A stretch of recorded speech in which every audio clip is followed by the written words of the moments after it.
Le 24 avril 2020, à la une du quotidien de service public Le Soleil sur les horaires du couvre-feu qui sont maintenus. Macky Sall exhorte à la confection locale de masques homologués. D'ailleurs, hier sur le plateau, on recevait le secrétaire général d'Atelier 221 sur cette initiative noble qu'on a saluée sur ce plateau, un Sénégalais, un masque. 37 nouveaux cas positifs et 8 issus de la transmission communautaire. Ça, c'était les chiffres d'hier. Rendez-vous à 10h pour le point de ce matin. Moussa Baldé, c'est le ministre de l'Agriculture et de l'Équipement rural. Pour lui, la production céréalière a atteint 2 768 406 tonnes pour la campagne 2019-2020. Et puis sur l'interdiction des voyages interurbains, un réseau de passeurs a été démantelé à Mbour selon le préfet. L'AS maintenant sur la propagation du virus. Tivaouane chope le Covid-19. Le virus est arrivé par un marchand ambulant revenu de Touba. Avec ses 14 cas communautaires, la cité de Touba devient une bombe communautaire. Et puis réunion d'urgence sur le cas préoccupant de Goudiri également. Vox Populi sur les cas communautaires, très particulier. Un marchand ambulant importe le virus de Touba à Tivaouane. Il a payé 30 000 francs au Jakartaman pour rallier la capitale de la Tidjania par des pistes via Bambé et Toubatoul. Je sais pas ce qu'on va encore. Je sais pas comment qualifier ça. Il faut que ça cesse parce que tout ce qu'on va faire, c'est propager davantage le virus et l'emmener dans des cités ou des régions qui ne sont pas encore touchées. Et le ministre de la Santé et de l'Action sociale le disait quand il faisait un point de presse pour dire ce sont les cas communautaires qui nous font peur. C'est ça. On en a tous peur maintenant. Critique sur l'évolution épidémiologique, autant pour moi, de la pandémie au Sénégal. Le Sénégal qui frôle les 500 cas. Le virus prend l'ascenseur communautaire. Le ramadan confiné au strict minimum, ça aussi je pense qu'il va falloir qu'on le fasse pour éviter davantage de cas. Libération, et nous restons justement avec cette maladie, le coronavirus. Des révélations ce matin sur les 2 cas communautaires de Thiès et Tivaouane. Révoltant, je pense que c'est le mot, l'histoire renversante du talibé infecté dans la cité du Rail et de ses condisciples mis en quarantaine.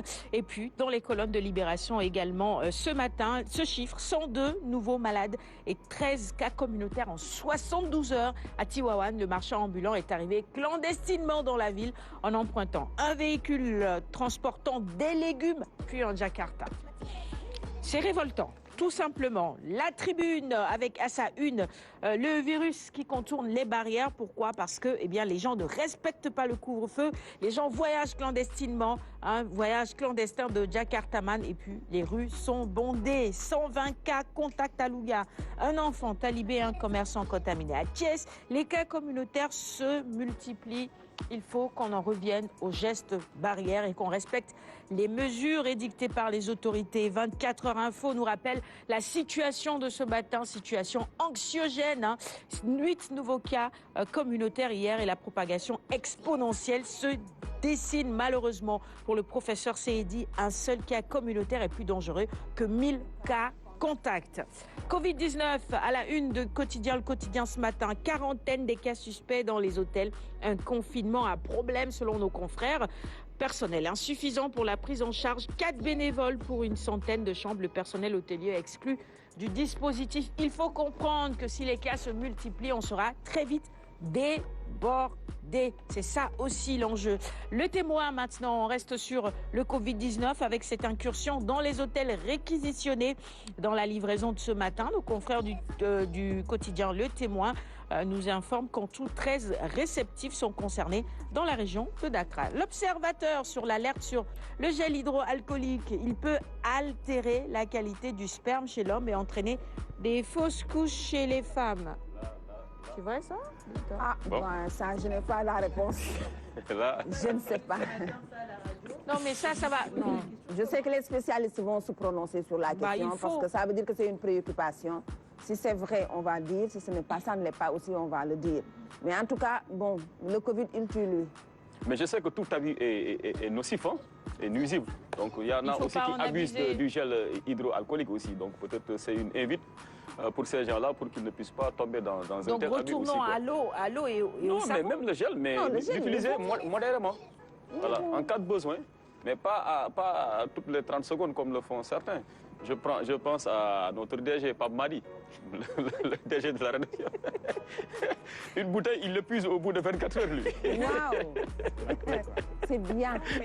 Oui, il faut qu'on que laxiste, en fait. Voilà, c'est vrai. Après, il faut quand même se dire que se nettoyer régulièrement les mains, c'est mieux que de ne pas le faire aussi. Ah oui, mais je dis, on a dit le gel hydroalcoolique a des conséquences sur le sperme et sur ils ont dit, les grossesses.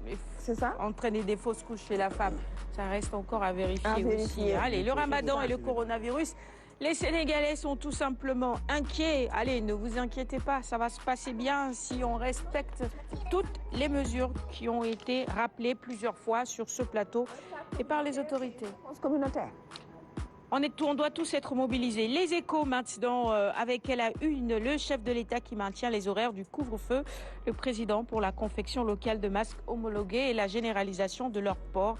Il exige l'application stricte de nouvelles mesures préventives dans les marchés, les transports, les espaces de commerce également. Et à la une également, une plainte qui sera déposée contre le professeur Mira au parquet de Paris. Déclaration indigne proposant les Africains comme cobayes. Les associations de défense des droits de l'homme d'Afrique, parmi lesquelles la RADDHO et la Ligue sénégalaise des droits de l'homme, portent le combat. Voilà, nous on encourage cela. Sud Quotidien avec le Covid-19, la dette divise l'Afrique avec les différentes positions rappelées ce matin, mais la CEDEAO, elle est avec le président Macky Sall. La CEDEAO adopte donc l'appel de Dakar. Dakar Times sur la diplomatie, l'économie, les relations internationales. Macky influence l'ordre mondial. Et vous connaissez les deux dossiers sur lesquels le chef de l'État est très engagé. C'est d'abord l'annulation de la dette et la décision de Donald Trump de quitter l'Organisation mondiale de la santé. Enquête qui offre ce matin la parole à Daniel Bollens, l'oral du grand maître. Tout simplement, parce que faisant partie de la franc-maçonnerie, il le dit, je suis franc-maçon. Il y a des frères et des sœurs qui se déclarent croyants. Celui qui utilise la franc-maçonnerie pour du business, il n'y a pas sa place. Par contre, il dit, le seul secret qu'il y a, eh bien, c'est tout simplement l'identité des membres. Moi, je peux dire que je suis franc-maçon, mais je n'ai pas le droit de dire que monsieur X ou madame Y l'est. Alors, si cet oral vous intéresse, eh bien, l'enquête nous est proposée par nos confrères d'enquête. Stade maintenant dans sa livraison du jour avec à la une la photo du sélectionneur national Aliou Cissé, le plus béni du foot sénégalais certainement. Le débat du vendredi, c'est justement celui-ci. Est-ce qu'Aliou Cissé est béni ou pas? Bien sûr, il est béni, je pense. Capitaine de la sélection, doré, ensuite coach de l'équipe nationale. Ils vont à la Coupe du Monde, ils vont à la CAN jusqu'en finale. On aurait voulu le trophée, mais bon. Il n'y a pas de béni, ça dépend de comment on analyse la question.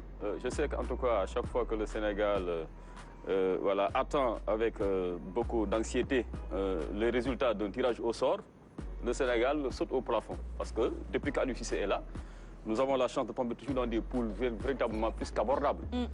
Donc là, on peut dire, vu sous cet angle, qu'il est béni des dieux.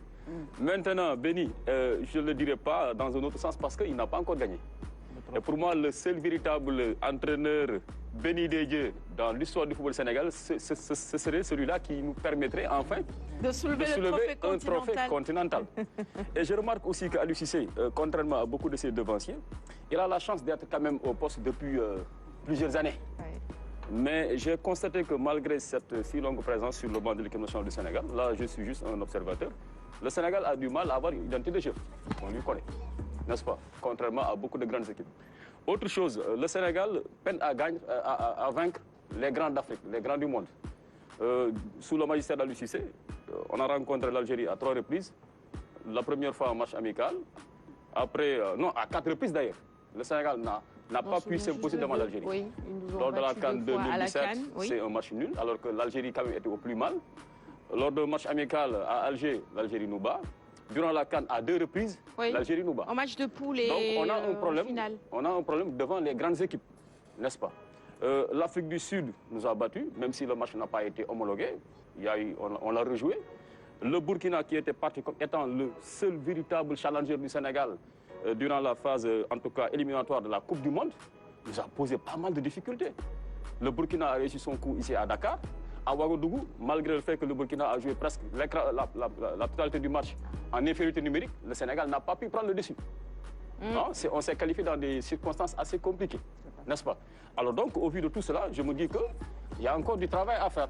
Même lors de la CAN, à part les petits poussés de la compétition, on a eu du mal. Sur tous les autres matchs, le Sénégal a été on a fait 1-0, souvent dominé par son adversaire. 1-0 jusqu'en finale. La victoire miraculeuse contre la Tunisie, on s'en souvient tous. Moi, je dis que c'est du ressort du miracle. Parce que la Tunisie, quand même, nous a posé tellement de difficultés lors de ce match-là que les Sénégalais étaient, comme qui dirait, assis sur du charbon ardent. Et la liste, elle est loin d'être exhaustive. Donc, je me dis que si le Sénégal veut, enfin, soulever quelque chose, brandir un trophée, il faut que le Sénégal soit prêt à faire face à ces grands d'Afrique. Et sur les plans statistiques, quand on regarde les chiffres, on peut dire les statistiques, ces histoires de classement FIFA, moi, cela ne m'enchante guère. Généralement, les équipes qui occupent le haut du pavé, n'est-ce pas, pour ce qui concerne ces classements-là, gagnent rarement. L'Algérie, même si elle a gagné la CAN, elle est derrière le Sénégal. Mais l'histoire retiendra qu'elle a 2 CAN.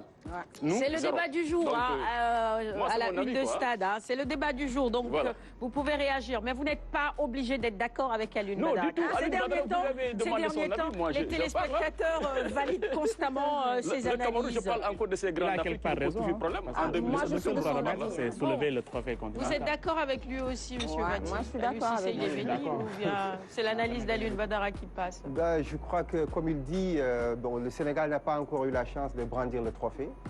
Et que donc, à ce niveau-là, il faut quand même que, mettre l'accent sur ça, travailler pour gagner le trophée. Bon, très bien. Et pour gagner un trophée, je me répète encore, il faut être prêt à battre un adversaire de ta dimension. Les grandes équipes. Voilà, record avec à sa une le départ d'Aliou Sarr et les consultations pour son successeur. Le ministère des Sports dément et menace. C'était à la une de Sounou Lambe hier qu'on nous avait annoncé son départ. Eh bien, ce n'est tout simplement pas le cas. On va finir avec Sounou Lambe justement sur toujours le même dossier, la succession d'Aliou Sarr. Tyson est exclu. Les profils des 4 personnes consultées, un fonctionnaire de l'INSEPS, un assureur, un ancien lutteur, un amateur bardé de diplômes. Finalement, on ne sait plus. Bon, on attendra de voir ce que ça va donner dans les prochains jours. Qui dit vrai ou pas? Une décision officielle. Merci. Alioune, on va offrir les quotidiens de ce matin à notre invité du jour. Voilà, on utilise le geste. Le gel hydro. Je protège mon invité en me protégeant. C'est important. Voilà. Allez, on accélère. Place à la première chronique du jour. On y va.